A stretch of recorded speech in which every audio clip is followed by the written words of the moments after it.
Bonjour à tous et tous, j'espère qu'on m'entend bien.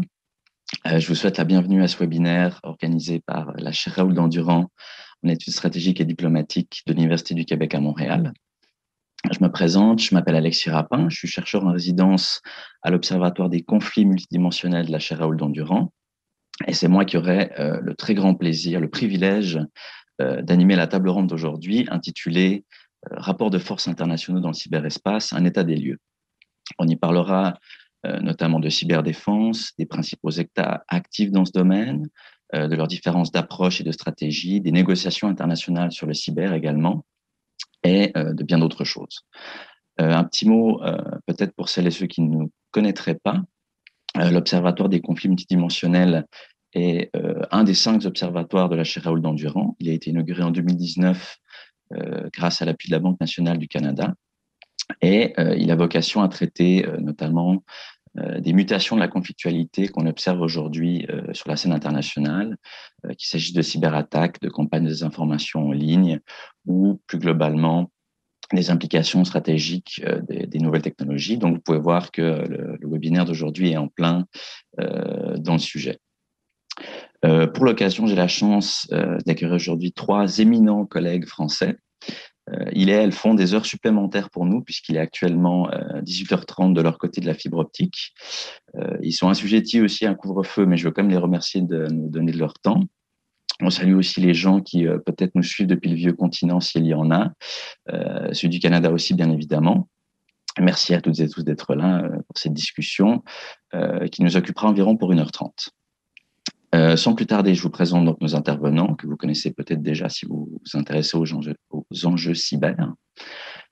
Aude Géry, tout d'abord, est docteur en droit et postdoctorante au Centre de recherche géopolitique de la datasphère, GEOD, rattaché à l'Université Paris 8. C'est peut-être utile que je le précise d'emblée. Nos 3 invités sont, entre autres choses, chercheurs à GEOD, qui est une institution regroupant énormément de talents français sur les questions cyber, et qui a d'ailleurs été labellisé fin 2020 comme centre d'excellence du ministère français des Armées. Donc, sachez que nos panélistes nous arrivent d'un centre de recherche remarquable et d'autre part qu'ils et elles se connaissent bien. La thèse d'Aude Géry a porté sur la lutte contre la prolifération des armes numériques en droit international. Elle travaille plus largement sur la régulation internationale de l'espace numérique. Elle s'intéresse en particulier aux stratégies juridiques des États, au processus de négociation en cours et à la problématique de la formation d'un cadre juridique spécifique au cyberespace. Aujourd'hui, elle nous parlera notamment du cas de la France, mais aussi de son sujet de prédilection, donc les négociations internationales sur les enjeux cyber. Julien Nossetti, ensuite, est enseignant-chercheur aux écoles de Saint-Cyr-Coët-Quidan, qui sont des écoles militaires de l'armée de terre française, je précise pour les non-initiés. Et il est aussi chercheur au Centre géopolitique de la datasphère, donc GEOD. Il est également chercheur associé à l'IFRI, qui a été sa maison mère pendant 10 ans. Ses travaux portent sur la diplomatie du numérique et l'intelligence artificielle, l'évolution de la cyberconflictualité et les stratégies cyber-informationnelles de la Russie, qui est le pays dont il nous parlera principalement aujourd'hui. Sa dernière publication s'intitule « Un outsider paradoxal, la Russie dans la course à l'intelligence artificielle ». C'est une étude de l'IFRI disponible en ligne. Je vous recommande chaudement d'y jeter un œil si c'est des sujets qui vous intéressent. Et enfin, last but not the least, Stéphane Taillat est maître de conférence à l'Institut français de géopolitique de l'Université Paris 8, détaché également aux écoles de Saint-Cyr-Coët-Quidan, où il enseigne les relations internationales et les études stratégiques et co-dirige le master spécialisé opération et gestion de crise en cyberdéfense. Il est aussi chercheur au pôle mutation des conflits dans la même institution et également chercheur à GEOD. Il a notamment co-dirigé l'ouvrage collectif La cyberdéfense, politique de l'espace numérique, publié en 2018, qui est à ce jour probablement ce qu'on est le plus proche d'une bible francophone sur les enjeux de cyberdéfense. Et d'ailleurs, nos 3 invités figurent parmi les contributeurs de cet ouvrage, donc je peux que vous encourager à le lire si ce sont des enjeux qui vous intéressent. Les travaux de Stéphane portent notamment sur l'adaptation des forces armées à la conflictualité contemporaine, sur les enjeux stratégiques du cyberespace et sur la stratégie de cyberdéfense des États-Unis, qui est le pays sur lequel il nous en tiendra principalement aujourd'hui. Avant de commencer, peut-être 2 mots sur le déroulement de la discussion. On commencera d'abord par une première période de tour de parole d'environ 30 minutes, durant lesquelles je poserai des questions spécifiques à chacun et chacune des panélistes. Viendra ensuite une période d'échange de 40 minutes environ, durant laquelle les panélistes seront invités à dialoguer entre eux sur des questions un peu plus transversales. Et enfin, une période de 15-20 minutes qui sera consacrée à des questions du public, c'est-à-dire vous. Pour ce faire, en bas de la page que vous avez devant les yeux, il devrait normalement y avoir une petite boîte de texte dans laquelle vous pouvez écrire vos questions et nous les transmettre. Je peux évidemment pas promettre qu'on les traitera toutes, mais en tout cas, on fera de notre mieux, donc n'hésitez pas à nous soumettre des questions. La table étant mise, je lancerai sans plus tarder la discussion et ma première question serait pour vous, Stéphane, pour traiter d'un cas qui s'apparente probablement à la principale puissance dans le cyberespace actuellement, à savoir les États-Unis, qui est aussi un cas d'étude qui m'intéresse beaucoup. Julien m'a fait remarquer tantôt que mon arrière-plan trahit mes intérêts de recherche. Je plaide effectivement coupable, je m'intéresse beaucoup aux États-Unis. Et Stéphane, je vous demanderais peut-être, quand on regarde l'état actuel un peu de la cyberpuissance américaine et le bilan un peu des dernières années des États-Unis en matière cyber, on a un peu l'impression que le bilan est mitigé. D'un côté, il y a le constat que les États-Unis disposent de ressources énormes, de capacités très avancées en termes de surveillance, d'espionnage, de cyberattaques, etc. Et de l'autre, il y a un peu quand même le constat que les États-Unis ne parviennent pas vraiment à transformer ça en avantage durable, qui leur donne un coup d'avance sur le long terme. Au contraire, on a un peu l'impression qu'ils sont régulièrement pris au dépourvu. On peut citer le hacking de Sony Pictures en 2014, l'ingérence de la Russie dans les élections présidentielles de 2016 ou l'incident SolarWinds à la fin de l'année dernière. Donc, on a un peu cette impression que les États-Unis sont à la fois surarmés et à la fois un peu impotents. Est-ce que c'est un constat que vous partagez déjà? Et le cas échéant, qu'est-ce qui explique, selon vous, cette espèce de contradiction ou ce paradoxe? Merci beaucoup, Alexis, pour cette invitation. Merci à la chaire pour l'organisation de ce webinaire. Je partage le constat sur l'impression. Alors, une petite précaution préliminaire, c'est que effectivement, on a beaucoup de données sur les opérations qui touchent les États-Unis, qui sont amplement discutées aussi bien dans les médias généralistes, dans le débat politique, que effectivement dans les médias spécialisés. Donc, il faut, je pense aussi, avoir en tête que ce n'est qu'une partie j'allais dire, ce n'est qu'une partie de ce que font les États-Unis aussi. Voilà, donc petite précaution qui n'est pas inutile. Je dirais qu'on peut émettre l'hypothèse, c'est une réponse peut-être un peu rapide, mais que je vais développer, que les États-Unis ont privilégié l'offensive par rapport à la défensive qui a été négligée. Mais en fait, c'est moins peut-être le fait que l'une a été négligée par rapport à l'autre, que le fait que l'offensive, en fait, a certainement augmenté ou contribué à augmenter l'insécurité des États-Unis, voire même l'insécurité générale dans le cyberespace, avec deux mécanismes. Le premier, c'est le fait que les acteurs de la cyberdéfense américaine ont largement contribué à diffuser un certain nombre de tactiques, un certain nombre d'armes numériques aussi. Je pense que ça, Aude pourra peut-être en parler aussi, sur le rôle des États-Unis dans la prolifération est important. Et puis le deuxième mécanisme, c'est que les opérations offensives que les États-Unis ont menées, on pense à des précédents comme Stuxnet, on pense aux révélations de Snowden, ont pu construire chez certains l'idée que les États-Unis étaient une menace, qu'il y avait une compétition effectivement dans ce domaine, et ont pu servir éventuellement comme répertoire de justification et de légitimation pour d'autres acteurs, pour mener à leur tour des opérations offensives, notamment contre les États-Unis. Donc on a une forme de dilemme de sécurité qui s'est installée et qui tend même d'ailleurs à se renforcer parce que l'attitude offensive, y compris dans les réponses qui exposent des comportements jugés inacceptables de la part de leurs adversaires, ça crée en fait, ça génère une pression interne aux États-Unis ou un consensus en faveur de réponses toujours plus agressives. Alors pour moi, l'explication vient du fait qu'il y a une tension dans les représentations de la puissance dans le cyberespace aux États-Unis entre d'un côté une vision très hobbesienne en fait, où finalement la sécurité ne peut être atteinte que par une dissuasion agressive, où effectivement il est question de rapport de force. Et puis de l'autre côté, une vision très libérale, presque kantienne, vous voyez, d'un bien commun qui serait l'Internet, en négligeant que sur cet Internet, les États-Unis, certains acteurs, je pense à la NSA, ont profité, ont bénéficié d'avantages extrêmement important au départ pour mener des opérations de renseignement, d'espionnage.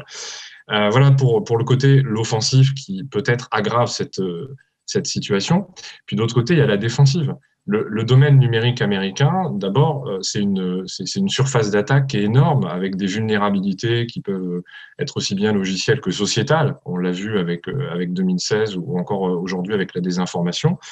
Et le problème, c'est que par ailleurs, l'architecture, si on sort de l'image que le cyberespace est un domaine, pour rentrer dans l'idée qu'on a aussi une architecture à défendre, et notamment une architecture d'infrastructures critiques, là, cette architecture, elle est hétérogène et complexe, avec finalement des trous organisationnels au sein du gouvernement fédéral, entre les différentes autorités superposées, entre le privé et le public, ce qui fait qu'il y a une défense qui est fragmentée, avec un problème réel de coordination, et également le fait que la cybersécurité, c'est une chaîne complexe qui repose sur toute une série d'acteurs et finalement, il y a énormément de maillons faibles, notamment dans le cadre d'une interdépendance qui est de plus en plus globale aux logiciels, aux données, aux matières premières, tout ce qu'on appelle finalement les problématiques de supply chain, de chaîne d'approvisionnement. Alors bref, je dirais que pour moi, les États-Unis ont une vision qui est peut-être biaisée, où finalement, on voit bien que c'est pas un global commons qui pourra être sécurisé ou policé entre guillemets par une puissance hégémonique, mais c'est peut-être davantage un espace. Là, la représentation serait plutôt celle de Locke, lockéenne, où il est nécessaire de coopérer à l'échelle internationale, ce que les États-Unis ont du mal à faire, surtout après 4 ans passés à développer encore plus l'offensive. Voilà. Merci beaucoup. Donc, on vient d'évoquer un acteur des États-Unis qui, à certains égards, pourrait-on dire, semble un peu sous-performé dans le domaine cyber par rapport à leurs capacités. Parlons peut-être d'un autre pays qui a l'air, à l'inverse, de surperformer. Je pense à la Russie, donc je me tournerai vers vous, Julien. Quand on compare la Russie à d'autres grandes puissances, notamment les États-Unis ou éventuellement la Chine, on peut de prime abord s'étonner peut-être que la Russie ait les capacités cyber qu'on lui connaît. C'est pas un pays qui a un secteur technologique à la pointe mondialement. Militairement, on dit souvent que la Russie est parfois un peu technologiquement déclassée sur certains plans. Donc, comment on explique le potentiel énorme que la Russie a réussi à développer dans le domaine cyber? Est-ce que c'est juste une affaire de faible barrière à l'entrée ou voilà, est-ce qu'il y a d'autres choses derrière? Je vous écoute.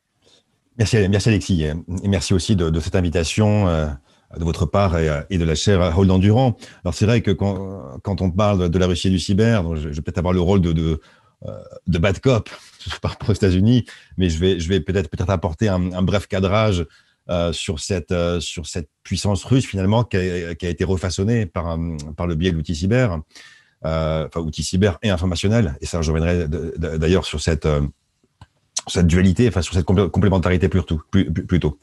Il faut bien comprendre que du point de vue russe, du point de vue des dirigeants russes, l'outil numérique, il est vraiment pensé comme étant une arme du faible au fort, dans un rapport de puissance qui est inégal, parce que les moyens conventionnels, on sait bien de la Russie, ils restent inférieurs à ceux de l'OTAN. Et ça, cette infériorité conventionnelle, elle est bien consciente en fait, elle est bien conscientisée à Moscou. Il y a déjà 14 ans, en 2007, dans une conférence publique, le président russe Vladimir Poutine avait déjà dit que, je cite, « Nos réponses doivent être fondées sur notre supériorité intellectuelle, elles seront asymétriques et moins coûteuses ». Je ne sais pas s'il pensait déjà à cet outil cyber, mais il y avait quand même déjà la conscience que le renouvellement de la puissance russe et son adaptation par rapport à une situation d'infériorité conventionnelle devait passer par d'autres moyens. Bon. On voit, je pense, quand même dans ce type de propos, qu'il a pu réitérer dans d'autres contextes par la suite, la priorité qui est accordée à les dimensions cognitives, psychologiques, si vous voulez, comment dirais-je, du numérique, parce que dans la pratique russe, les cyberopérations, elles sont en quelque sorte subordonnées aux opérations informationnelles. Ça, c'est un point qui a été bien documenté les années précédentes, mais qu'il est toujours utile, je pense, de rappeler. J'aurai peut-être l'occasion d'y revenir plus tard, dans notre échange par la suite.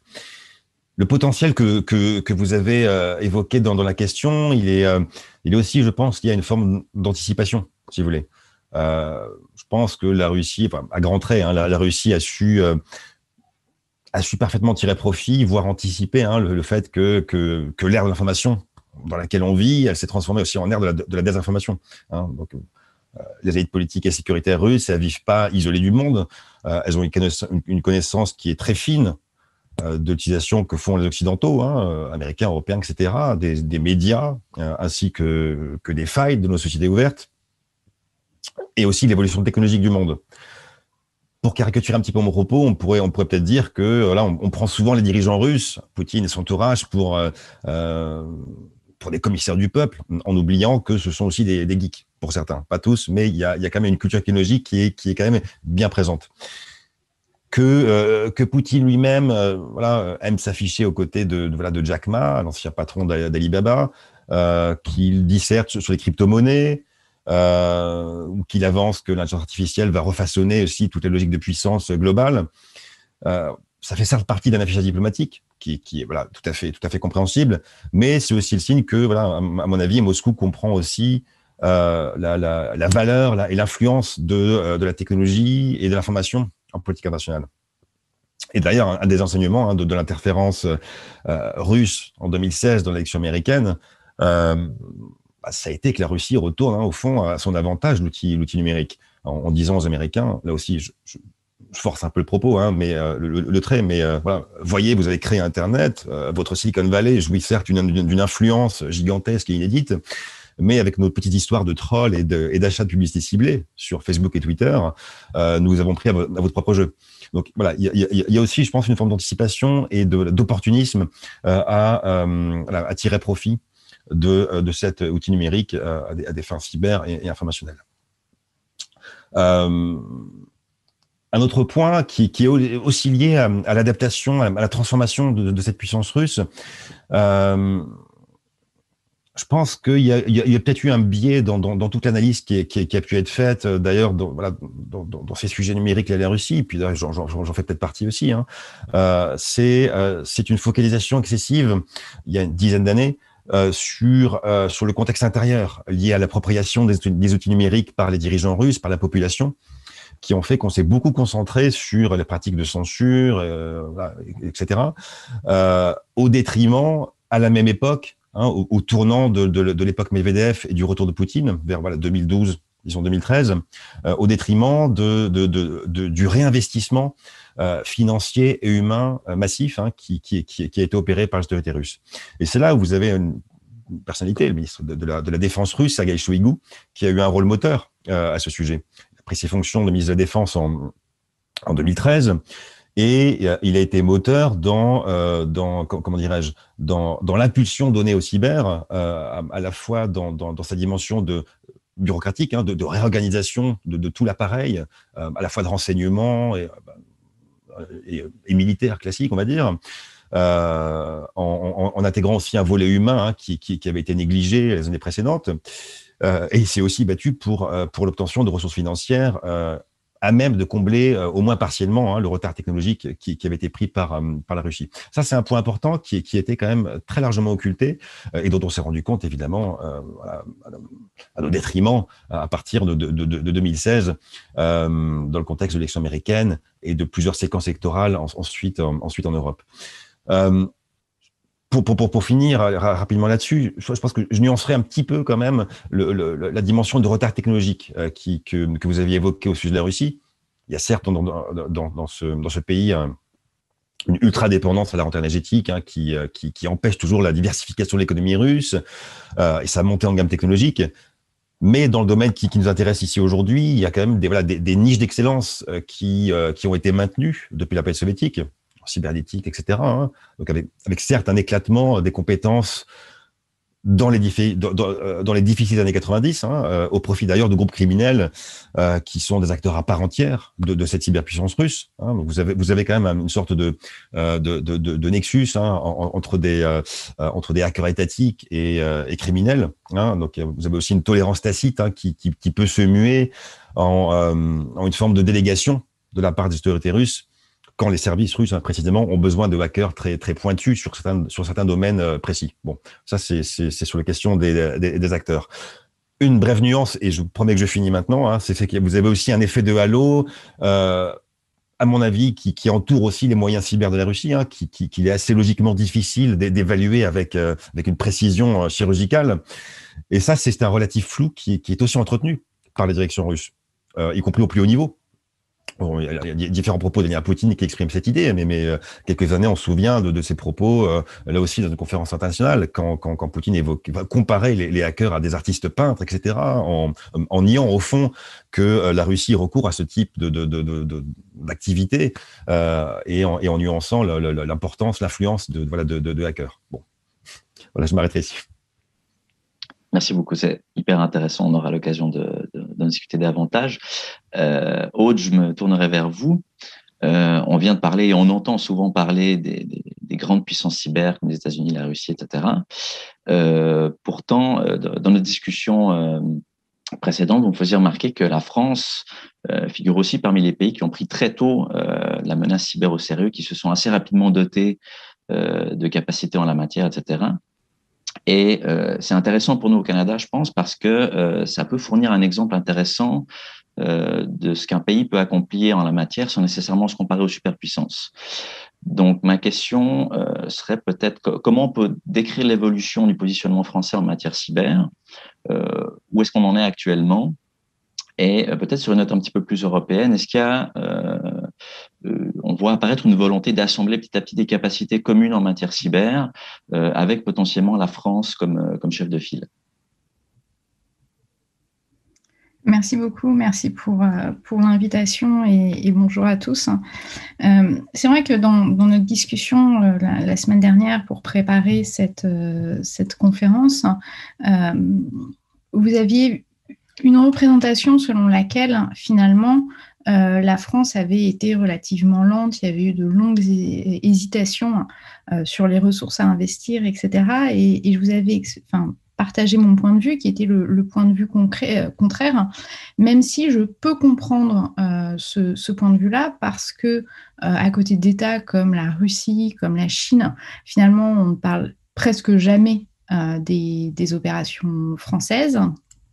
Et puis, il est vrai que quand le ministère des Armées a publié en janvier 2019 sa stratégie militaire cyber dans ses piliers défensifs et offensifs, finalement, le monde a semblé découvrir que la France faisait de l'offensif, alors qu'en réalité, on trouve trace d'une véritable stratégie offensive française dès le livre blanc de la défense et de la sécurité nationale de 2008. Alors, la structuration de la cyberdéfense française, elle remonte finalement à la fin des années 2000, puisque le premier document stratégique à aborder ces questions date de 2008, et c'est le livre blanc de la défense et de la sécurité nationale qui identifie la sécurité des systèmes d'information comme un domaine de souveraineté de premier cercle. Ensuite, c'est allé très vite puisque l'Agence nationale de la sécurité des systèmes d'information a été créée en 2009. En 2011, vous avez la cellule cyberdéfense qui est rattachée au sous-chef opération de l'état-major des armées qui est créée.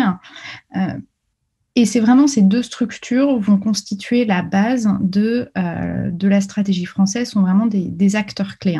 Mais ce qui ne veut pas dire qu'avant, on va dire 2009, il n'y avait rien. Simplement, c'est vraiment à partir de ce moment-là que la France a commencé à se structurer dans toutes ses dimensions, d'ailleurs stratégiques, organisationnelles, capacitaires, humaines, a commencé à structurer sa cyberdéfense. Ensuite, la stratégie française a progressivement évolué et je dirais que de ce point de vue-là, on a trois grandes phases. La première, de 2008 à 2013, elle est vraiment basée autour de l'Agence nationale de la sécurité des systèmes d'information, l'ANSSI, et du ministère des Armées. Et elle est fondée sur une approche finalement qu'on peut qualifier de technico-militaire qui voit dans le cyberespace une menace technique à la sécurité nationale. Et donc, ce sont d'abord des réponses techniques par les acteurs de cette sécurité nationale qui sont apportées. Ensuite, on a une deuxième phase de 2014 à 2018 avec un renforcement de l'Agence nationale de la sécurité des systèmes d'information et du ministère de la Défense, puisque notamment le pacte défense cyber prévoit un budget d'1 million d'euros et la création de 500 postes au profit des armées en matière de cyberdéfense. Mais on a aussi une double dynamique d'ouverture qui va s'expliquer par le passage finalement d'une approche technico-militaire de la menace à une approche qui est plus globale et qui prend en compte la dimension économique et diplomatique de la menace cyber. Et ça se justifie entre autres par le contexte géopolitique. Et d'ailleurs, c'est assez intéressant parce que dans les documents stratégiques, on voit aussi un changement de vocabulaire. Par exemple, on ne parle plus forcément de sécurité des systèmes d'information, mais on va parler de sécurité numérique. De même, selon l'acteur qui s'exprime, on va utiliser le terme de cyberespace ou d'espace numérique. Et donc, à partir de là, il y a de nouveaux acteurs qui sont finalement intégrés dans cette stratégie. Et je donnerai un seul exemple, qui est la création d'un poste de diplomate thématique en 2014 sur ces questions cyber, justement. Et puis la dernière phase, qui commence à partir de 2018-2019, avec la publication en février 2018 de la revue stratégique de cyberdéfense, qui va définir 4 chaînes opérationnelles qui vont regrouper plusieurs acteurs, une répartition du rôle de ces acteurs en fonction de 6 missions. Et là, on voit qu'il y a véritablement un effort d'intégration des différents acteurs participant à la mission de cyberdéfense.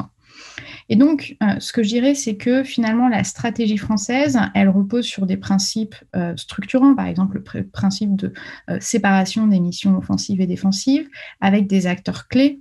J'ai cité l'ANSSI, j'ai cité le ministère des Armées avec le ComCyber qui a été créé en 2017. Mais tout ça s'adapte pour pouvoir répondre aux menaces et ça passe notamment par une plus grande intégration et une plus grande coordination des différents acteurs, y compris des acteurs qui vont lutter contre la cybercriminalité, les acteurs aussi dans la dimension économique, et par le développement d'une doctrine publique.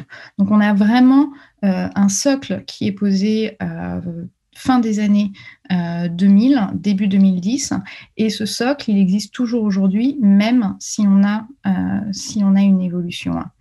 Alors après, est-ce qu'on a une volonté d'assembler un potentiel commun cyber au niveau européen ? Je dirais que tout dépend de ce qu'on entend par potentiel commun cyber. C'est-à-dire que oui, il y a une forme de structuration au niveau européen et on passe progressivement d'une approche purement économique à une approche qui prend aussi en compte finalement d'autres dimensions et notamment la dimension sécuritaire au sens large. Et je vais donner 2 exemples. Le premier, c'est l'adoption de la boîte à outils cyber, l'EU Cyber Toolbox, qui est notamment connue pour offrir la capacité à l'Union européenne d'adopter des sanctions sur le fondement de cyberopérations de façon complètement autonome, et qui témoigne d'une volonté de mettre en œuvre et d'exercer une véritable cyberdiplomatie européenne. Et puis un autre exemple, c'est en matière de cybersécurité, l'adoption de la directive Nice ou du Cyber Security Act, qui témoigne là d'une volonté de renforcer le niveau de sécurité au sein de l'Union européenne, le niveau de cybersécurité, et d'avoir aussi une coopération qui est beaucoup plus intégrée entre les acteurs nationaux et l'Union européenne et entre les différents acteurs de l'Union européenne. Maintenant, ce qu'il faut savoir, c'est que toute l'action de l'Union européenne est définie par la répartition des compétences. Il faut aller voir le traité sur le fonctionnement de l'Union européenne pour ça. Et c'est pour ça, notamment, qu'il y a des choses que l'Union européenne ne peut pas faire. C'est-à-dire que, par exemple, l'Union européenne ne fait pas d'attribution au sens où on l'entend quand on désigne les dénonciations de cyberopérations attribuées par des États à d'autres États, ou l'élaboration d'une position commune sur l'interprétation du droit international, qui est un des objectifs de l'Union européenne, qui est inscrit dans sa stratégie de cybersécurité publiée en décembre dernier. On va voir que là, ça va être très difficile, puisque sur la question du droit international, l'Union européenne n'a pas de compétences a priori. Et finalement, en matière de politique européenne de sécurité et de coopération, ce qu'on voit, c'est qu'on a quand même beaucoup de sujets qui relèvent des seules prérogatives des États membres, qu'on a aussi une sensibilité du sujet qui, de fait, va limiter la coopération.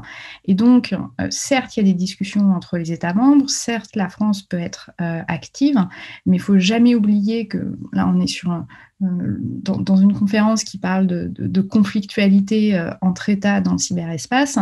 Il ne faut pas oublier que l'Union européenne, c'est pas le lieu privilégié des alliances militaires. Donc, de fait, toute coopération, à mon sens, sera forcément limitée. Merci beaucoup, Aude. Je poursuivrai peut-être pour vous solliciter sur les questions un peu plus doctrinales et les stratégies respectives des États qu'on évoque. Et je commencerai peut-être par vous, Stéphane, sur le cas des États-Unis. Quand on se penche sur la doctrine cyber américaine, on voit souvent revenir le terme de dominance, cette idée un petit peu prométhéenne que les États-Unis doivent maintenir une espèce de suprématie dans le domaine cyber, contre toutes sortes de menaces, les États rivaux, mais aussi les acteurs non étatiques, le cyberespionnage, mais aussi le cybersabotage, mieux se défendre, en même temps pouvoir hacker n'importe qui, n'importe où. Est-ce qu'on distingue quand même dans cette longue to-do list certaines priorités plus spécifiques ou des urgences? Qu'est-ce qu'on pourrait dire sont les principaux chantiers cyber pour les Américains sur un horizon de 3-4 ans, par exemple? Oui, alors effectivement, la notion de dominance, de primacy ou peut-être de néo-primacy aujourd'hui, elle reste fortement ancrée dans la culture stratégique des acteurs, alors on va dire militaires ou du renseignement, mais aussi des élites politiques. Pour répondre à votre question, je pense que c'est certainement pas à vous que j'apprendrai que quand on parle des Américains, en fait, il faut se demander de quels acteurs on parle. Donc, effectivement, il y a toute une série de jeux et de logiques bureaucratiques avec des rivalités, des agendas qui sont divergents, voire parfois concurrents. Et puis, il y a aussi le rôle que peuvent jouer les autres branches du gouvernement, ou voire même d'autres types d'acteurs. Là, je vais me concentrer pour répondre vraiment à votre question sur l'acteur sur deux acteurs importants, à mon avis, pour structurer les chantiers dans les prochaines années. Le premier, c'est le Congrès. Le Congrès qui, dans les 2 dernières mandatures, a vu arriver des élus, aussi bien à la Chambre des représentants, surtout à la Chambre des représentants et un petit peu au Sénat, qui sont beaucoup plus convaincus qu'il faut avancer, légiférer sur le sujet, à la fois pour une coordination stratégique et puis aussi pour des aspects liés à la cybersécurité, c'est-à-dire, on va dire, au niveau défensif. Et puis le Congrès, surtout, qui a mandaté cette commission bipartisane, la commission Solarium sur le cyberespace, voilà, chargée de réfléchir à la stratégie des États-Unis dans le cyberespace, qui a rendu son rapport en mars dernier. Et puis surtout qui a insisté en fait sur deux piliers. Le premier pilier, c'est la réorganisation de la stratégie, c'est-à-dire d'avoir effectivement une stratégie globale, j'allais dire en profondeur, qui part de la résilience jusqu'à la préparation du terrain pour des opérations offensives ou pour carrément façonner le cyberespace comme champ de conflictualité ou comme champ de compétition d'ailleurs. Et ce qui est intéressant ici, c'est qu'il y a tout un modèle qui a été proposé. Et puis, au-delà de la réorganisation stratégique, il y a aussi la réorganisation organisationnelle, vraiment des organisations de l'ensemble du système fédéral, et notamment cette proposition qui a été inscrite dans la loi d'autorisation de défense pour 2021, pour l'année fiscale 2021, qui est passée malgré le veto de Trump là, au début du mois de janvier.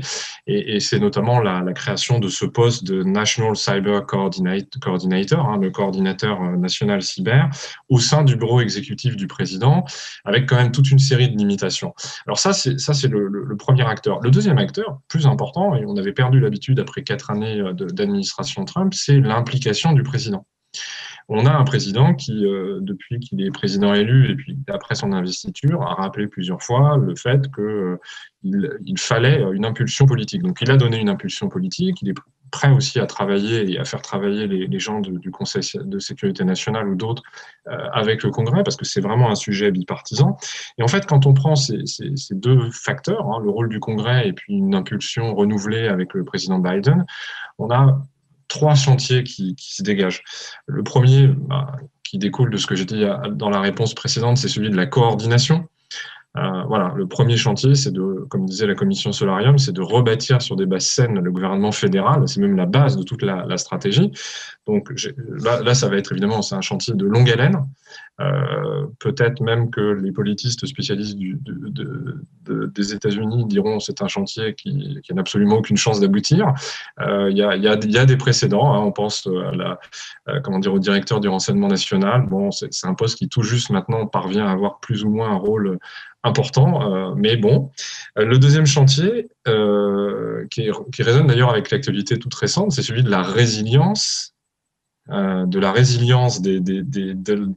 l'architecture des infrastructures critiques. Donc, il faut sécuriser cette architecture, il faut éventuellement prévoir des éléments de redondance, et puis éventuellement une mise à jour aussi logicielle et matérielle, parce qu'on n'imagine pas le retard dans certains secteurs, notamment le département de la Défense. Et puis, troisième chantier, c'est celui des normes internationales. On espère voir avec l'administration Biden des États-Unis qui vont se réinvestir j'allais dire avec sérieux et dans un esprit un peu moins de confrontation dans ce champ. Je pense que le principal obstacle, pour conclure, et ça renvoie à la question que vous posiez sur la dominance, sur les représentations finalement aux États-Unis, c'est le fait que la grille de lecture qui s'est imposée surtout ces 2 dernières années pour ces questions-là, c'est la grille de lecture du retour à la compétition entre les grandes puissances, et c'est en grande partie contradictoire, ou en tout cas, il va falloir surmonter cette grille de lecture pour discuter avec des partenaires qui sont bien sûr les alliés et les alliés traditionnels, mais qui sont aussi et surtout la Russie et la Chine, avec qui il va falloir reprendre le dialogue. Voilà.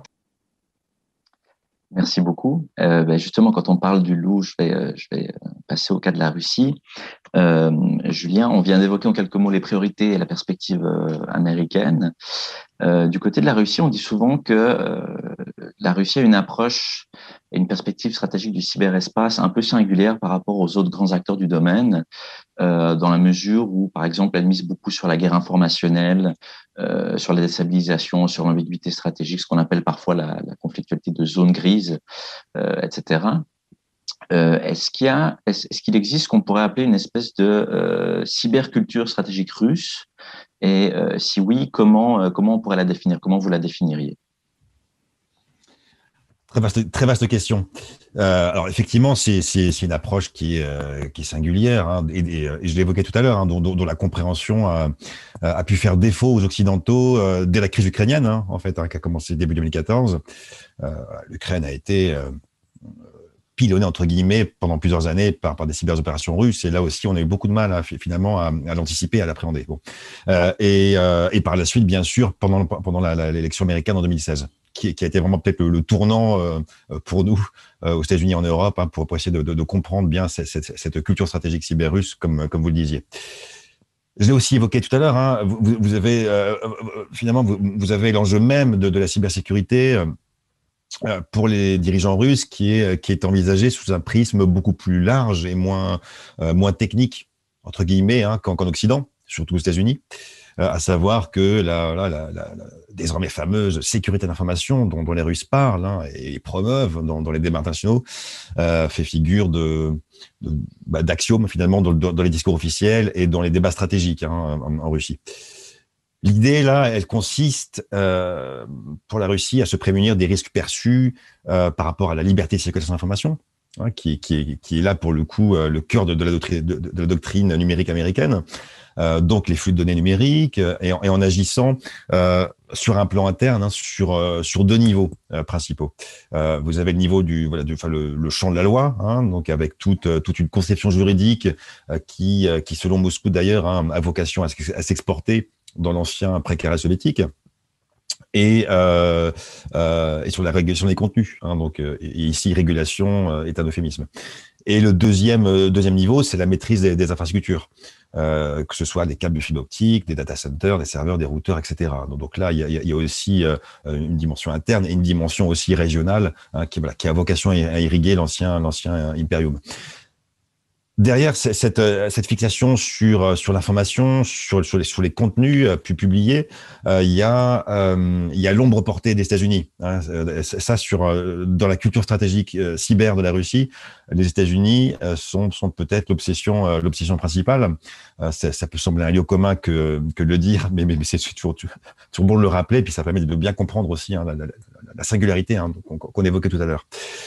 Donc, les États-Unis, ici, ils restent l'acteur hostile par excellence, en même temps qu'ils sont le point de référence et l'interlocuteur indispensable pour maintenir le rang international de la Russie sur le plan cyber et plus globalement. Mais sur le plan cyber, vous avez une partie russe, les dirigeants russes qui restent, qui restent focalisés sur un dialogue cyber strictement bilatéral, russo-américain.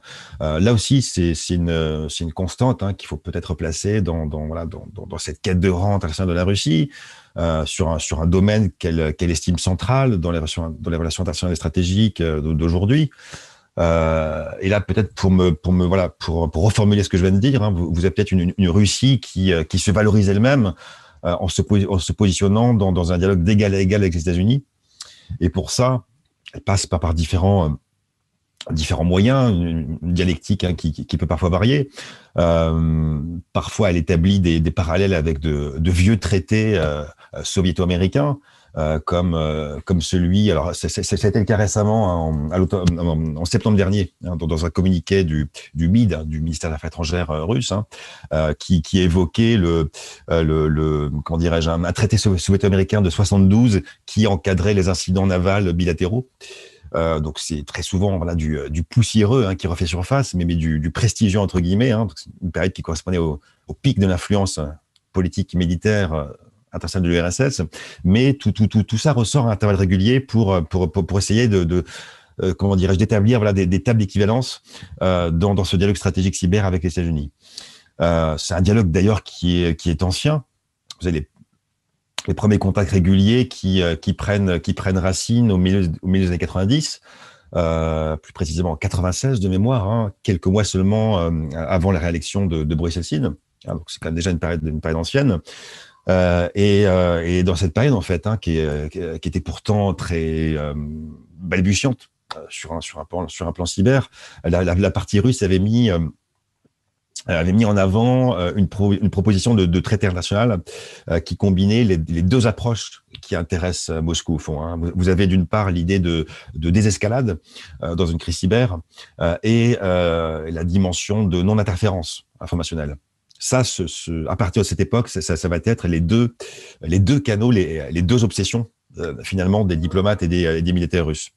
Donc après vous aurez quantité d'initiatives que Code connaît bien par ailleurs, poussées par la Russie et ses alliés, couplées entre l'échelon multilatéral, surtout le premier comité de l'Assemblée générale de l'ONU, et aussi via l'Union internationale des télécommunications, l'UIT, l'échelon régional via l'Organisation de coopération Shanghai, et l'échelon bilatéral, donc ce fameux dialogue russo-américain.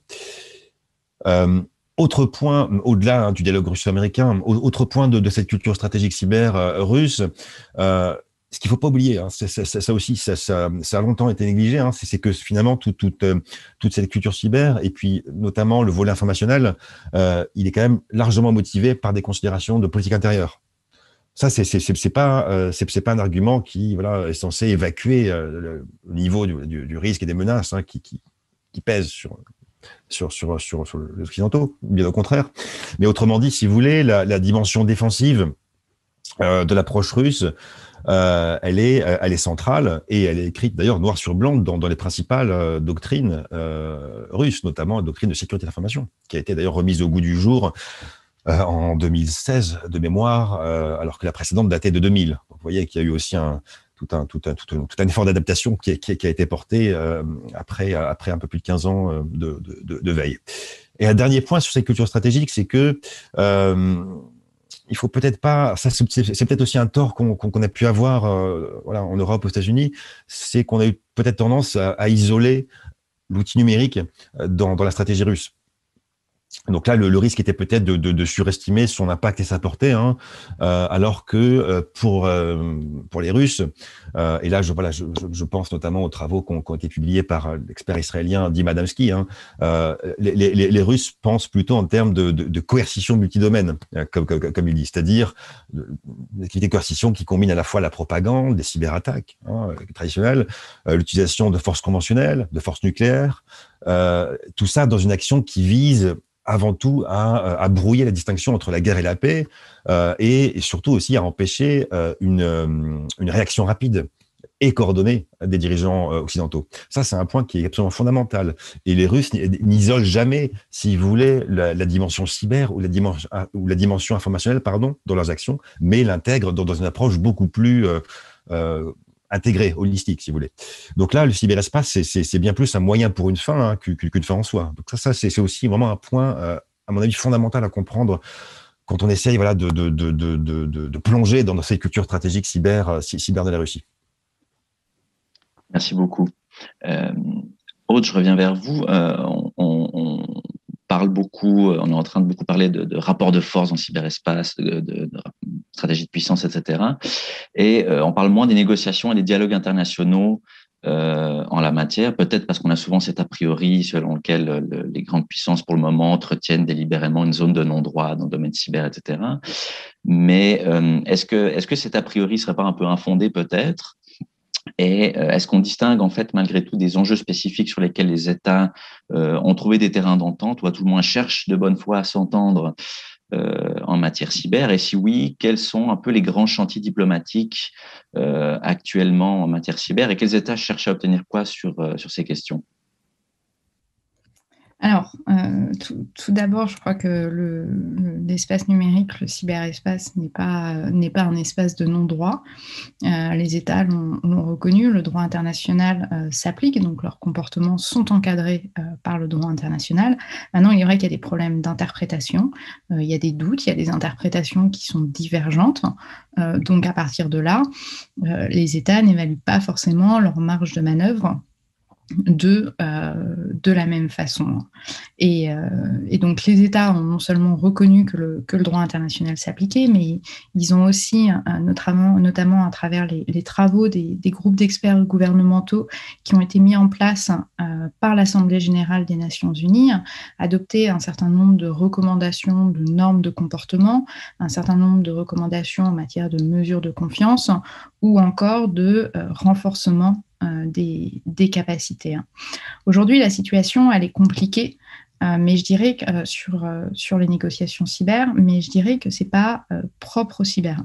D'abord, aujourd'hui, on a 2 processus de négociation en cours, un qui doit se terminer en mars et un en mai, un groupe de travail à composition non limitée qui est ouvert à tous les États membres des Nations unies, et un groupe d'experts gouvernementaux qui est composé de 25 États membres, dont les membres permanents du Conseil de sécurité. Donc on a ces 2 processus qui ont quasiment le même mandat, qui sont nés au même moment dans un contexte géopolitique extrêmement tendu, puisque l'un est une proposition faite notamment par la Russie et l'autre par les États-Unis. L'objectif de ces 2 groupes, c'est quoi? C'est évidemment de rechercher les moyens d'assurer la sécurité et la stabilité dans l'espace numérique en avançant à partir des acquis des précédents groupes d'experts gouvernementaux. Donc, c'est-à-dire qu'à partir du moment où on a dit le droit international s'applique, c'est comment il s'applique concrètement, c'est-à-dire comment on l'interprète et comment on définit plus précisément les droits et obligations des États dans l'espace numérique. Ou alors, ça peut être également de préciser les normes de comportement responsable qui ont été adoptées, puisque une fois que vous avez dit les États devraient prendre des mesures raisonnables pour garantir l'intégrité de la chaîne logistique, on voit bien que finalement, vous n'avez pas dit grand-chose, puisque ça veut dire concrètement, chacun peut l'interpréter d'une façon différente, tout en disant je mets en œuvre cette norme. Mais la situation géopolitique aujourd'hui, on sait qu'elle est très tendue, qu'on a une crise du multilatéralisme qui est globale, et donc il va être difficile de trouver un consensus, parce que évidemment le climat de défiance est très élevé, et à partir de là, sans confiance, les États ont du mal à avancer. Et il ne faut pas oublier par ailleurs que les négociations internationales sur les questions cyber, finalement, elles ne se déroulent pas dans une bulle. C'est-à-dire que c'est un objet parmi d'autres du multilatéralisme. Et donc, à partir du moment où sur tous les autres sujets, finalement, on a une crise du multilatéralisme, ça va nécessairement avoir des répercussions dans les négociations sur les questions cyber. Et puis, à côté de cette crise du multilatéralisme, il faut aussi comprendre que les États perçoivent d'abord le risque cyber comme un risque géopolitique avant un risque systémique. Et de là, ça va nécessairement conduire à réduire d'une certaine façon la volonté des États à avancer concrètement, puisque en raison de la perception de la menace, il y a certes une volonté de rechercher plus de stabilité et de sécurité dans le cyberespace, mais toutefois sans se limiter. Et donc aujourd'hui, l'enjeu, c'est non seulement d'aboutir à un consensus dans ces deux processus de négociation, mais surtout d'aboutir à un consensus avec du contenu. Et ça, je pense que c'est un point important, surtout quand on lit le pré-rapport, le projet de rapport du groupe de travail à composition non limitée qui a été publié il y a quelques semaines et qui sera discuté lors de la session finale de ce groupe de travail. On voit qu'on a un projet de rapport avec à côté ce qu'on appelle un non-papier qui va lister les propositions des États. Donc ça montre que concrètement, sur des choses pour faire avancer la définition des droits et obligations des États, ou en tout cas pour préciser ce que les États devraient faire ou ne devraient pas faire, on n'a pas d'accord, on n'a pas de consensus, sauf exceptions qui se comptent sur une doigt d'une main et qui, du coup, sont intégrées dans le projet de rapport. Et le projet de rapport, finalement, il se limite à des recommandations qui ont trait à faire preuve de plus de transparence, donc partager son interprétation du droit international dans le cyberespace, partager la façon dont chaque État met en œuvre, soutenir le renforcement des capacités et s'engager à continuer à discuter de ces sujets.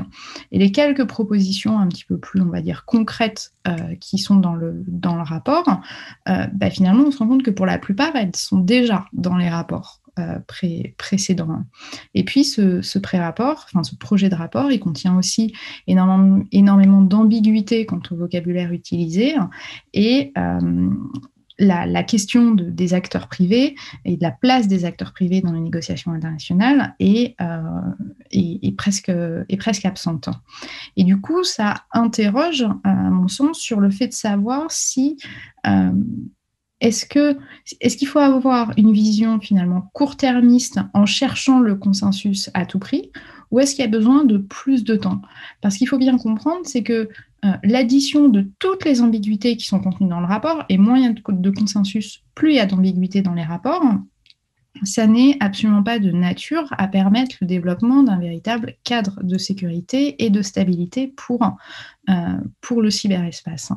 Maintenant, même s'il n'y a pas de consensus, ou même si on a un consensus relativement peu substantiel, on va dire, ces processus de négociation, ils sont extrêmement importants parce qu'ils permettent d'entretenir le dialogue, ils permettent également de mieux comprendre les positions des uns et des autres, même si évidemment on a un jeu diplomatique qui se joue.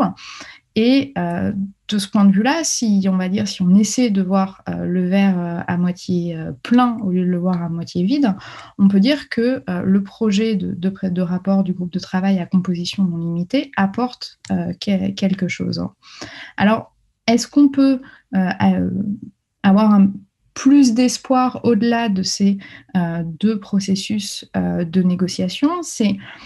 Je dirais que c'est difficile à dire. Il y a deux choses. D'abord, Stéphane l'a évoqué, il va y avoir la question du comportement et du positionnement de l'administration Biden sur ces sujets-là. C'est-à-dire qu'on connaissait, on va dire, l'amour de Donald Trump pour le multilatéralisme, et de fait, les États-Unis n'étaient pas dans une position où ils voulaient absolument à tout prix faire avancer ces discussions internationales. Peut-être, est-ce que ça va changer avec l'administration Biden? Et donc, de ce point de vue-là, si les États-Unis sont moteurs sur ces questions, les choses pourraient potentiellement avancer.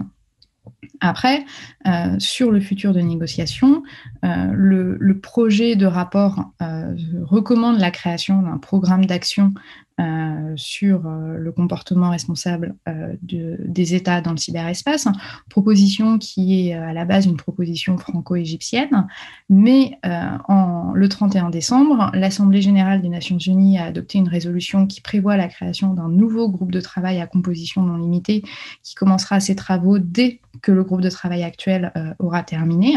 Et donc, ça pose à nouveau la question de est-ce qu'on va aboutir encore une fois à avoir deux processus en parallèle, sachant que deux processus en parallèle qui se déroulent en parallèle, c'est extrêmement lourd, c'est augmenter le risque de contradiction, d'instrumentalisation et une mise en concurrence qui n'est pas forcément de nature à permettre véritablement l'élaboration de ce cadre de sécurité pour le cyberespace.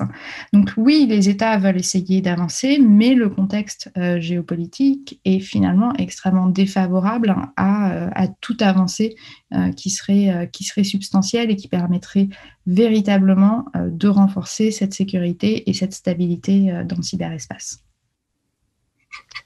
Merci beaucoup. Je vois que l'heure avance dangereusement vite, donc je conclurai peut-être la période de tour de parole, mais pour ouvrir la période d'échange avec quelques questions plus transversales sur lesquelles sentez-vous libre de discuter à bâton rompu.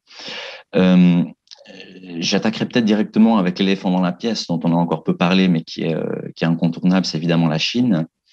Il y aurait sans doute un webinaire tout entier à consacrer à la question cyber vis-à-vis de la Chine. Mais dans l'immédiat, je voulais peut-être déjà vous entendre tous les trois sur le cas chinois, dans le sens où chacun des acteurs dont vous avez traité au début de la discussion a, il me semble, une perspective distincte et intéressante sur la question de la Chine.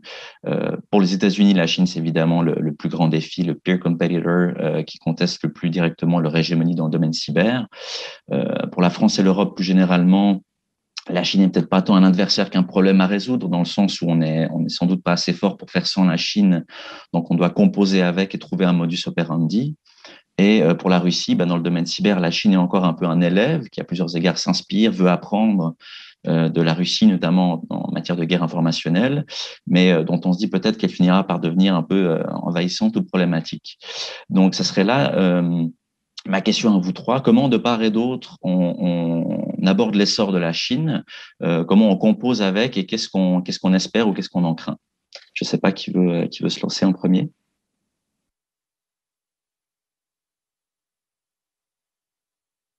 Oui, je peux commencer. Ça va être très rapide pour les États-Unis parce qu'en effet, c'est une position qui est connue. Je pense que ce qui est intéressant aujourd'hui, c'est surtout, pour compléter tout ce qu'on sait de la vision américaine de la Chine, c'est la manière dont progressivement la question s'est élargie, s'est globalisée, puisqu'on est passé au départ de l'idée que la Chine, c'est effectivement un peer competitor, mais dans le cyber, le problème, c'était plutôt l'espionnage, le vol de propriété intellectuelle. Et on voit aujourd'hui qu'on a basculé sur des questions beaucoup plus liées non seulement à l'enjeu des technologies émergentes, mais aussi finalement des chaînes d'approvisionnement globales. Et moi, ce qui me marque, et franchement, ce sera assez court, c'est le mercantilisme que l'administration Trump a choisi de revêtir vis-à-vis de la Chine, surtout dans les 2 dernières années, avec toute une série d'executive orders qui sont extrêmement restrictifs par rapport aux entreprises chinoises et avec cette notion de découplage ou ce projet de clean networks du département d'État. Et c'est intéressant parce que ça construit encore plus aux États-Unis, à mon avis, ce consensus contre la Chine dans un domaine qui, évidemment, est un domaine plutôt d'interdépendance globale complexe. Et je vois mal, à titre personnel, comment est-ce que l'administration actuelle va pouvoir renverser la vapeur. On sait qu'elle est, sur d'autres sujets, prête à coopérer avec la Chine sur des sujets transversaux. Là, c'est vraiment un sujet transversal. Et effectivement, on voit que c'est quelque chose qui alimente, à mon sens, encore plus la confrontation. Et évidemment, c'est quelque chose encore une fois, qui construit des obstacles difficiles à surmonter. Quelqu'un d'autre sur la Chine? Je veux bien poursuivre. Du coup, avec le regard russe, c'est vrai que là aussi, c'est un sujet à part entière. Et d'ailleurs, je me permets cette petite annonce. Je vais publier très prochainement un article sur la coopération cyber entre la Russie et la Chine. Donc, je vais faire un mini teaser de mes principaux arguments. C'est vrai qu'en fait, vous avez d'une part une dimension très rhétorique à pas à cette alliance, mais à ce partenariat cyber entre la Russie et la Chine, avec un accent qui est commun et qui remonte à déjà assez longtemps sur les prérogatives souveraines des États en matière cyber. Ça passe par un dialogue traditionnellement aussi très dense, très soutenu, très régulier sur un plan régional. J'ai parlé tout à l'heure de l'OCS, de la question de coopération de Shanghai, mais aussi sur le plan international, dans divers forums, les BRICS. C'est peut-être pas l'enceinte la plus illustrative, mais voilà, dans différentes enceintes, notamment au G20, vous avez comment dirais-je, une construction d'une rhétorique commune à ce sujet, avec les États qui seraient les seuls acteurs légitimes à s'occuper des affaires cyber. Au sein des États. Deuxième accent, et qui là est peut-être aussi davantage connu, c'est que ce sont deux pays qui, à leur manière, cherchent à incarner la désoccidentalisation du cyberespace. Ça passe, on s'en doute là aussi très bien, par une critique véhémente vis-à-vis de l'hégémonie dont jouiraient les États-Unis sur le plan cyber. Alors ça s'est passé par plusieurs, là aussi, formes de dialectique et plusieurs enceintes. Les deux pays ont d'abord cherché à militer pour une meilleure représentativité au sein d'une myriade d'instances de normalisation, de gouvernance de l'Internet, en essayant à chaque fois d'inclure une approche sécuritaire de leur vision du cyberespace. Et le deuxième axe, c'est en proposant des normes globales de comportement. Et ça, Aude l'a évoqué tout à l'heure. Donc, ce sont des axes traditionnellement poussés par Moscou, avec peut-être une nuance d'intérêt entre les deux pays. Parce que Moscou se perçoit comme le défenseur de l'ordre international qui doit contrebalancer le droit à l'interprétation de l'Occident. Alors que la Chine, elle, veut complètement refaçonner, si vous voulez, en fait, la gouvernance mondiale, autour de ses propres intérêts. C'est-à-dire qu'elle se perçoit comme le centre des relations internationales, avec une refonte complète des principales institutions héritées de l'ordre mondial post-45. Donc, côté chinois, on a vu fleurir aussi tout un tas d'initiatives qui visaient, au fond, à dupliquer certaines grandes enceintes de négociations internationales, sur toutes ces thématiques. Je ne veux pas rentrer dans les détails ce soir, mais ça consiste vraiment à positionner Pékin comme étant le nouveau centre de cette gouvernance du cyberespace. Après, côté russe, la Chine, elle est aussi perçue de façon très ambivalente. Il y a un rapprochement quand même très manifeste et soutenu d'une certaine manière depuis 2014, depuis l'affaire de la Crimée et de l'Ukraine, qui a vu la Russie opérer une sorte de pivot vers l'Asie, donc la Chine tout particulièrement, qu'il y a une accélération des flux technologiques entre les deux pays. Seulement, ça se fait surtout en faveur de la Chine jusqu'à présent. Différents accords, différents partenariats qui montrent bien cela. Là aussi, je peux pas forcément entrer dans tous les détails. Un domaine très symbolique, c'est celui de la 5G, où les futurs réseaux 5G du pays de la Russie seront construits par Huawei principalement.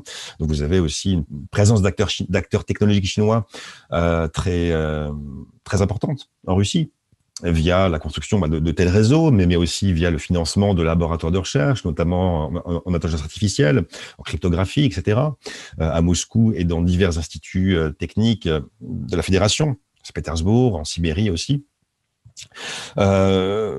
Et vous avez aussi une grande asymétrie qui joue en termes de puissance numérique, sur un plan économique, si vous voulez. On parle beaucoup évidemment des équivalents chinois des GAFAM, les BATX. Or, la Russie, elle, est privée finalement d'une dimension internationale de ses propres acteurs nationaux. Il y a une volonté de préserver le marché national russe, mais vous avez une porosité bien plus grande qu'en Chine par rapport aux acteurs occidentaux.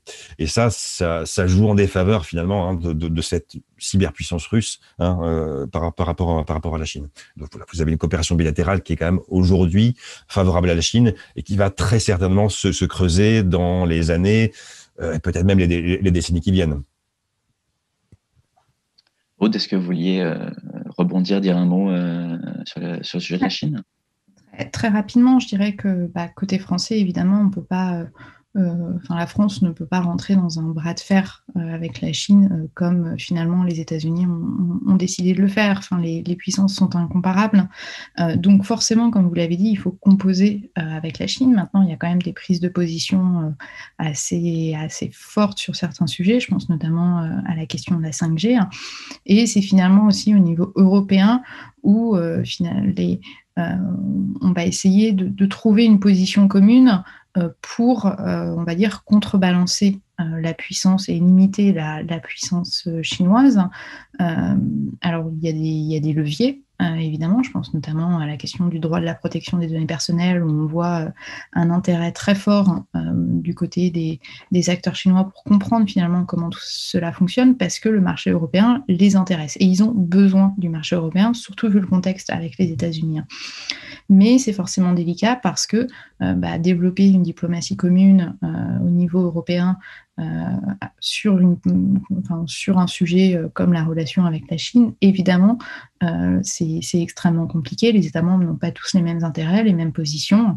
Donc, il y a des tentatives, mais c'est plus comment est-ce qu'on compose avec que allons s'opposer à la Chine. Merci beaucoup. Je vous lancerai peut-être la question suivante, une note un peu plus intéressée.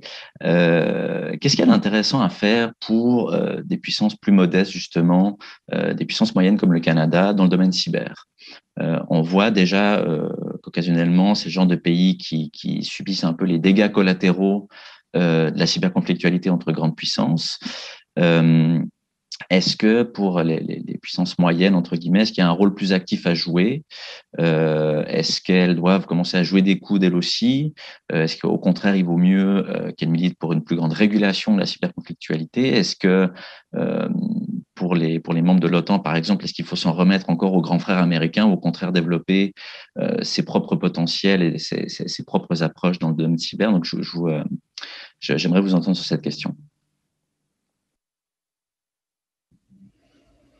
Je dirais que, d'abord, je trouve que votre représentation, encore une fois, de la puissance, et Stéphane évoquait ce point-là aussi au début de son intervention, est intéressante parce que finalement, le Canada, évidemment, subit les dégâts collatéraux de la cyberconflictualité entre grandes puissances, mais je pense que le Canada y participe aussi. Et si on se réfère notamment au document Snowden, on voit bien que c'est le cas. Maintenant, est-ce que des États que vous considérez comme puissance moyenne ont intérêt à une baisse de la conflictualité ? La réponse est évidemment oui. Mais je pense aussi que c'est le cas des grandes puissances, même si le contexte géopolitique ne s'y prête pas. Et ce qui est intéressant, notamment quand on regarde finalement les discussions au sein du groupe de travail à composition non limitée de l'ONU, c'est qu'on a beaucoup d'États qu'on n'attendait pas forcément, qui ont pris des positions, qui ont fait des propositions. Le Canada en a fait un certain nombre, notamment en matière de mise en œuvre des dispositions. Et je pense que ça peut participer à l'élaboration finalement d'un consensus et d'une position commune, même si dans le cas du Canada, c'est vrai que la proximité avec, et vous l'appelez vous-même, le grand frère américain, fait que son discours sera forcément reçu avec, à mon avis, énormément de méfiance de la part d'un grand nombre d'États. Voilà ce que je peux dire. Stéphane, Julien, est-ce que vous vouliez réagir, vous lancer sur la question ? Oui, alors moi j'ai un autre aspect. Je crois beaucoup que le cyberespace est un domaine dans lequel finalement un certain nombre de questions qu'on posait autrefois sur la puissance, notamment en termes de capacité, se posent pas du tout de la même manière. On voit des États comme Israël, par exemple, qui jouent un jeu, basé sur un certain nombre de compétences techniques, c'est vrai, mais qui aujourd'hui se positionne par exemple comme acteur majeur pour la prolifération des outils d'espionnage à tous les niveaux, aussi bien pour les régimes autoritaires, pour la surveillance, que même pour les individus. Bon, bref. Moi, ce qui m'intéresse, c'est finalement, ça veut dire que les États, quelle que soit leur capacité ou leur taille, sont tous confrontés finalement à la même question, qui est la question qu'on pose en Europe sous les termes d'autonomie stratégique, c'est-à-dire en fait, on voit bien il y a une partie des fonctions qui sont assurées par le domaine numérique, qui sont des fonctions cruciales et vitales, et la question donc qui se pose à tous les États, c'est quel est le degré d'autonomie de décision, pas seulement de sécurité, mais de décision qui peut reposer sur ces capacités. Et là où ça m'intéresse, c'est que si on prend une comparaison avec une autre capacité qui est censée donner de l'autonomie de décision, qui est l'arme nucléaire, on voit que les investissements dans ce domaine, pour faire en sorte que ça puisse donner une certaine autonomie de décision, sont finalement beaucoup moins importants que pour ces fonctions hautes. Alors, il y a une dimension d'investissement important. C'est celle des ressources humaines. Alors ça, je crois qu'il faut absolument en être conscient. Pour tous les États, c'est vraiment, à mon avis, le point clé. Mais donc, pour moi, l'autonomie de décision, elle est tout à fait possible pour quantité d'États. Mais à mon avis, la condition sine qua non, ou ce qui en découle en tout cas, c'est la nécessité de la coopération. Et une coopération, à mon avis, qui doit être tous azimuts. Et en tout cas, même s'il y a plusieurs formats de coopération, qui ne doit pas se limiter à juste uniquement aux enceintes classiques des organisations intergouvernementales, des alliances militaires, mais qui doit aussi se tourner absolument vers le secteur privé, vers la société civile, parce que effectivement, ça peut être aussi d'abord des leviers d'action, et puis aussi parce qu'ils sont partie prenante totalement des enjeux dont on parle dans le cyberespace. Julien, est-ce que vous vouliez dire un mot sur cette question ? Oui, peut-être très rapidement, c'est vrai que je me contenterai peut-être de lieux communs, mais vous avez d'une part raison de souligner que ces puissances plus secondaires dont on parle très très rarement finalement, au détriment du trio de tête que ce sont États-Unis, Russie et Chine. Bon, que toutes ces puissances, elles sont pas immunisées de toutes les tendances qu'on peut observer dans cette géopolitique de la cyberconflictualité. Néanmoins, chacune à leur manière, selon les pays auxquels on pense, il y a quand même un effort de rattrapage, un effort capacitaire qui est entrepris. Et ça, c'est un point qu'on peut parfois occulter. Je dis ça sans pour autant rentrer dans toutes les facilités autour de l'expression de courses aux armements, etc., avec lesquelles je prends quand même quelques distances. Sur le Canada, vous avez quelques éléments intéressants. Alors, sans pour autant être un spécialiste du pays, je regrette. Vous avez, alors peut-être moins dans le champ cyber à proprement parler que dans celui de l'intelligence artificielle. Vous avez des coopérations très étroites avec la France en particulier pour porter un discours international sur toute la dimension éthique des IA, des algorithmes. Donc ça, ce sont des initiatives à suivre, parce qu'elles ont une portée globale et qu'une de certaine manière, elles ont un effet de traction dans certaines enceintes de gouvernance. Vous avez d'autres acteurs aussi, plus mineurs, je n'aime pas trop ce terme, mais comme la Nouvelle-Zélande aussi, qui a eu ses propres initiatives en matière surtout de la régulation des discours de haine, après le drame de Christchurch, il y a quelques années. Donc ça aussi sont des efforts qui ont une portée globale. Vous avez aussi dans une autre sphère, Singapour, qui a aussi porté un discours sur la résilience des infrastructures cyber, sur les manipulations d'informations, sur la menace chinoise, etc. Donc voilà, on en revient toujours à cette dimension de égalisatrice, si vous voulez, en relations internationales, où des acteurs considérés comme étant plus mineurs parviennent à se hisser au-delà de leur rang qui leur est assigné. Et troisième petit point très rapide, auquel je vais penser, c'est la dimension du jeu d'alliance. On est dans un contexte de plus en plus dans le champ cyber et technologique où vous avez un contexte de compétition sud-américaine et où finalement chaque acteur doit se positionner.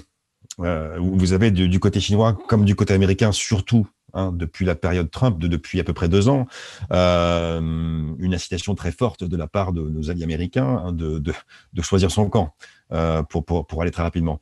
Et ça a une influence, ça a un impact sur le positionnement d'acteurs plus modestes, sont présents en termes de puissance, et ça peut enfermer certains acteurs dans des cases ou dans des raisonnements, dans des positions plus ou moins figées. Bon, ça c'est peut-être un point aussi à garder à l'esprit parce que ce contexte de rivalité sud-américaine a un impact systémique pour le coup, et il va le conserver. Il va conserver cet impact. Merci beaucoup. Je vous ferai peut-être réagir tous les trois sur un point que vous avez grosso modo abordé. On voit que le débat autour de la cyberdéfense tourne souvent autour d'une poignée d'acteurs majeurs, Russie, Chine, États-Unis, grosso modo, comme vous le disiez, Julien. Mais on voit aussi que de plus en plus de puissances plus modestes, dont on parle peu, commencent à déployer des capacités, voire parfois à montrer un peu les dents sur la scène internationale. Je pense à des pays comme la Turquie, le Vietnam, par exemple, les Émirats arabes unis. Je m'inspirais aussi d'une question que j'ai vue passer dans les questions du public, qui est la question des acteurs non étatiques, en fait, dans la cyberconflictualité.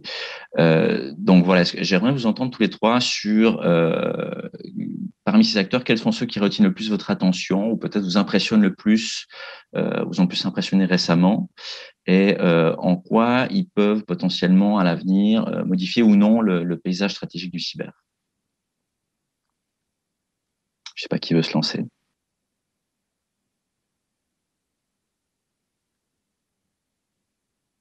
Oui, je vais commencer. J'avais cité le cas d'Israël tout à l'heure parce que, alors sans aucun jugement de valeur de toute façon, mais on peut aussi parler des acteurs non étatiques.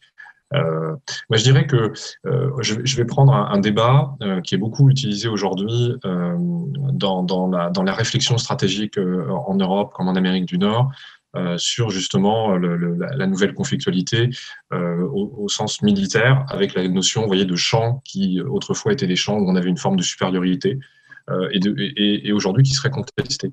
Je pense que justement dans le cyber, tout dépend comment on va le définir, de manière plus ou moins étroite, cette contestation, elle existe depuis très très longtemps. Et moi, je pense que ce qui est intéressant quand on observe les acteurs non étatiques, c'est de voir qu'ils se sont appropriés très tôt en fait ce champ, et notamment la partie informationnelle.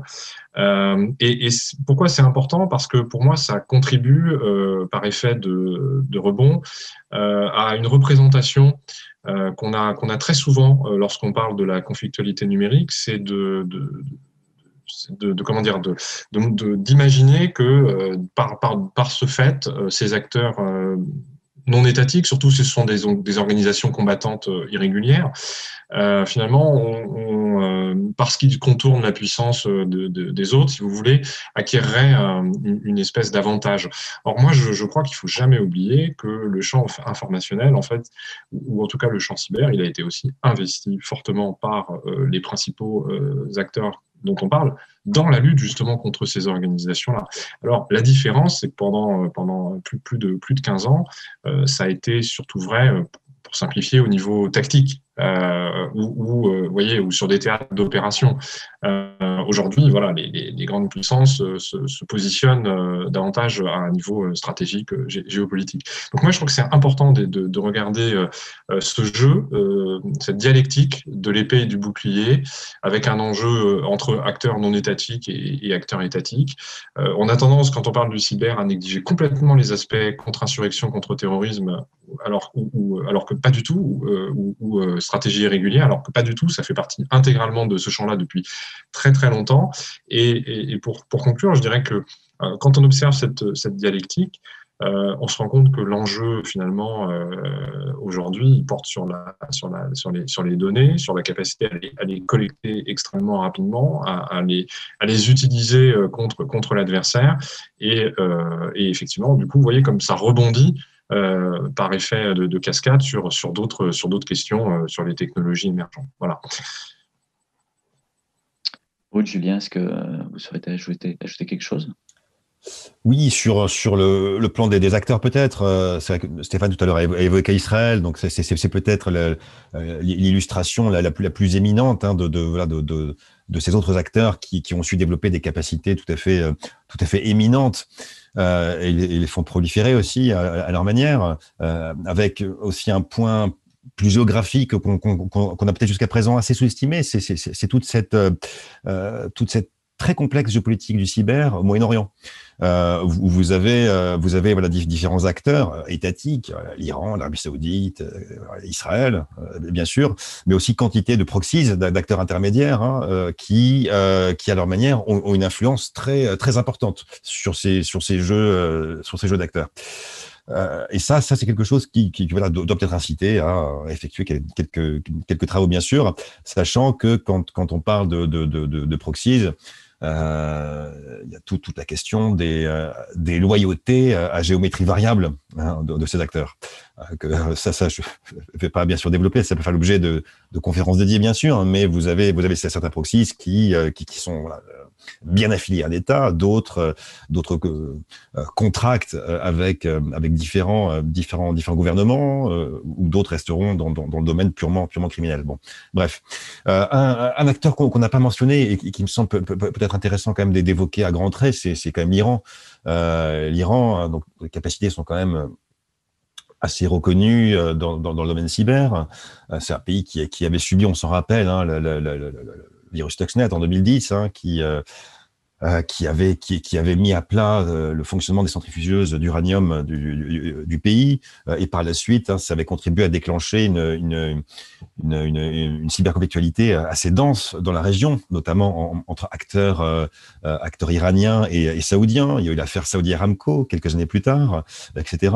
Et les hackers iraniens sont parfois pointés du doigt hein, par les autorités américaines en particulier, dans certaines affaires et certaines révélations de comment dirais-je de piratage. Donc il faut pas sous-estimer cet acteur iranien qui a certes un périmètre d'action plus régional, Moyen-Orient, mais dont les capacités sont quand même assez, de nuisance sont quand même assez reconnues. Vous avez bien sûr la Corée du Nord à laquelle on pense parfois également, hein, qui est peut-être l'acteur qui a su employer aussi des proxies précisément à son profit hein, de façon aussi importante, avec une double dimension dans le cas de la Corée du Nord, qui est une dimension à la fois stratégique, parce qu'il s'agit d'être dans une relation de nuisance par rapport aux États-Unis, et une dimension financière, parce qu'il s'agit de trouver des devises pour la survie du régime nord-coréen. Bon. Du coup, ce cas nord-coréen, il est toujours assez intéressant à mon avis. Et peut-être un pays asiatique auquel on pense peut-être moins souvent, et qui est le Vietnam. Qu'on place quasiment jamais sur cette carte hein, géopolitique du cyber, et qui est actuellement dans une démarche de rattrapage hein, en termes humains et capacitaires sur le plan cyber, qui a bénéficié depuis des années de circulation de savoir avec la Russie. Pour avoir suivi un petit peu cette question, il y a quand même quantité d'experts et d'officiels russes qui naviguent entre Moscou et Hanoï, et tout ça étant à replacer dans l'animosité traditionnelle au Vietnam par rapport aux voisins chinois. Donc il y a un contexte géographique très intéressant hein, au Vietnam, et tout ça étant replacé aussi dans les conséquences de la rivalité sino-américaine et du fait que quantité de sous-traitants occidentaux technologiques hein, des acteurs chinois se sont rapatriés au Vietnam après les sanctions américaines. Et donc vous avez aussi des actifs stratégiques présents aujourd'hui au Vietnam que le pays essaie aussi de sécuriser. Donc vous avez aussi des débats doctrinaux très denses dans ce pays.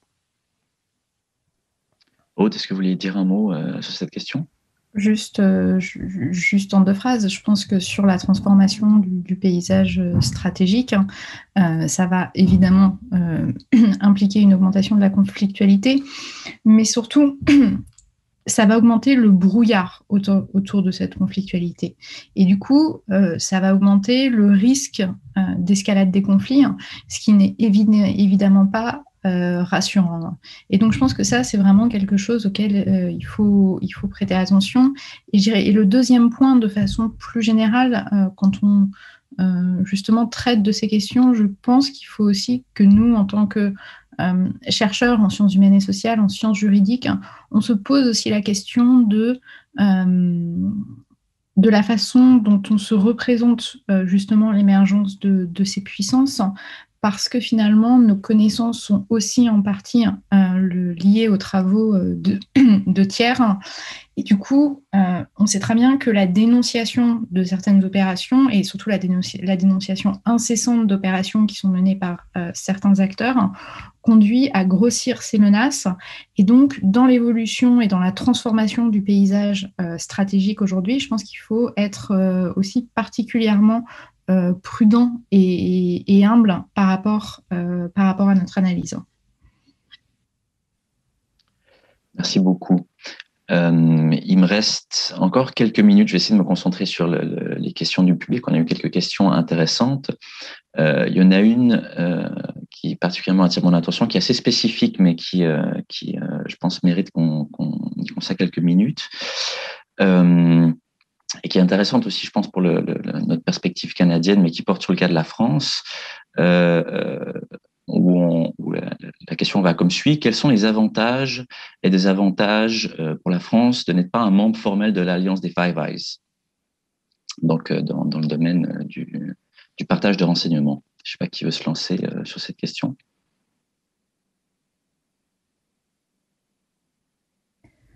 Peut-être rapidement, je dirais que il y a aussi une capacité du coup qui en découle de pouvoir discuter avec d'autres puissances, avec d'autres États.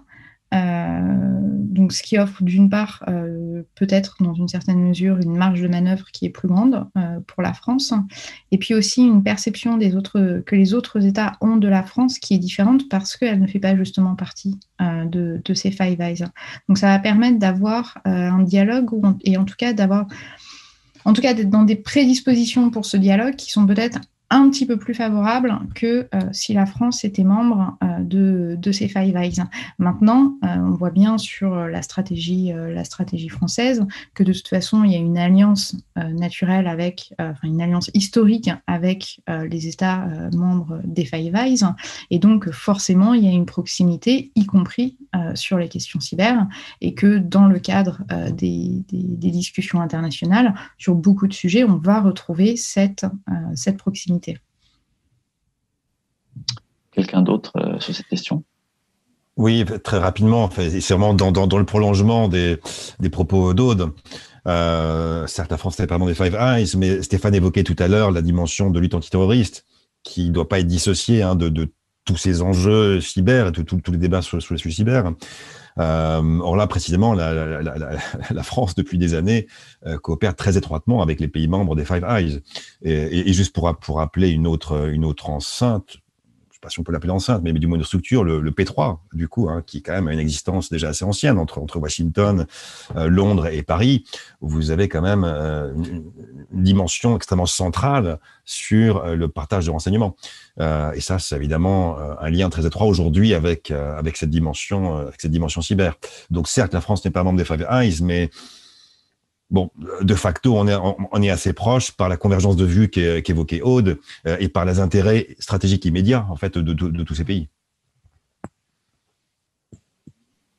Stéphane, est-ce que vous vouliez ajouter un mot peut-être? Alors, vraiment très très rapidement, parce que c'est une question qui revient régulièrement lorsqu'on parle de la France. Je pense que Aude et Julien ont bien résumé la chose.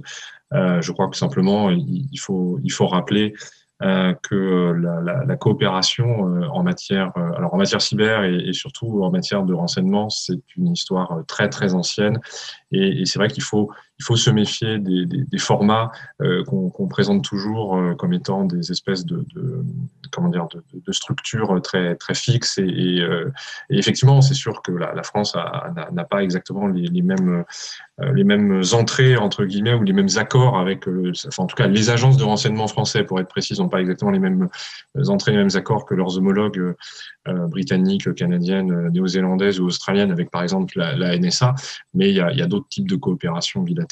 Voilà, je pense que c'est la réponse à apporter. Parfait, merci beaucoup.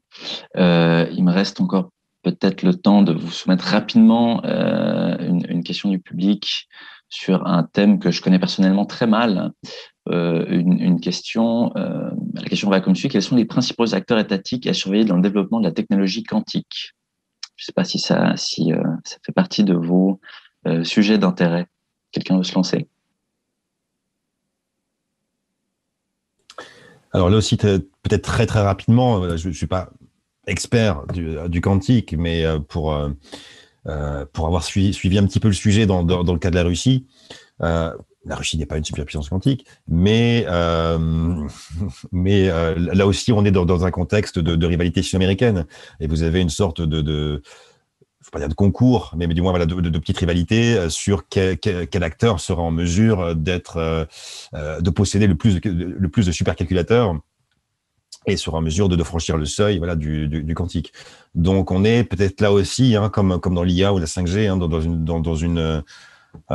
dans un tandem sino-américain, tout ça peut-être au détriment des autres acteurs. Mais enfin, à mon niveau, j'ai pas vu émerger d'autres acteurs, y compris ceux plus modestes, hein, qu'on a évoqués tout à l'heure, qui ont développé des capacités notables. Mais comme dans le domaine de l'IA, vous avez des rapports parlementaires, des commissions, etc., qui s'y réunissent et qui aussi sont engagés dans un effort voilà, de développement et de prise de conscience sur cet enjeu éminemment stratégique. Aude, Stéphane, est-ce que vous vouliez ajouter quelque chose peut-être?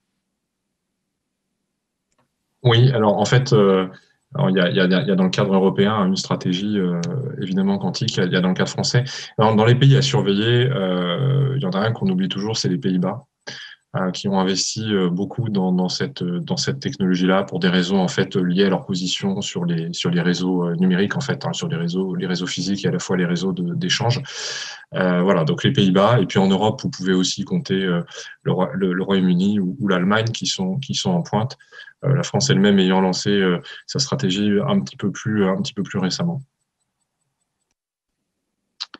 Super, ben merci beaucoup. On arrive hélas déjà au terme du temps qui nous était imparti pour la discussion d'aujourd'hui.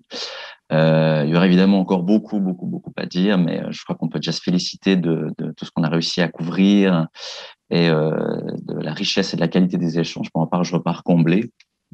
Donc, en mon nom et celui de toute l'équipe de la chaire, un grand merci à vous trois, un grand bravo aussi à nos intervenants. Ils vous entendent pas, mais vous pouvez peut-être quand même les applaudir devant votre écran, ils le méritent bien. Je précise au passage que cet échange a été enregistré, donc il sera possible pour ceux qui le souhaitent de le réécouter en ligne ou via le podcast de la chaire Raoul Dandurand. Si vous avez aimé ce que vous avez entendu, je vous invite par ailleurs à continuer à suivre nos invités, par exemple sur Twitter, où il et elle publient et partagent plein de choses intéressantes. N'hésitez pas non plus à suivre, si ce n'est pas déjà le cas, la chaire Raoul Dandurand et les travaux de l'Observatoire des conflits multidimensionnels. On a de très beaux projets sur le feu et il y a un autre webinaire qui s'en vient le mois prochain déjà. Il y aura plus de détails là-dessus très bientôt, donc je vous invite à rester à l'affût.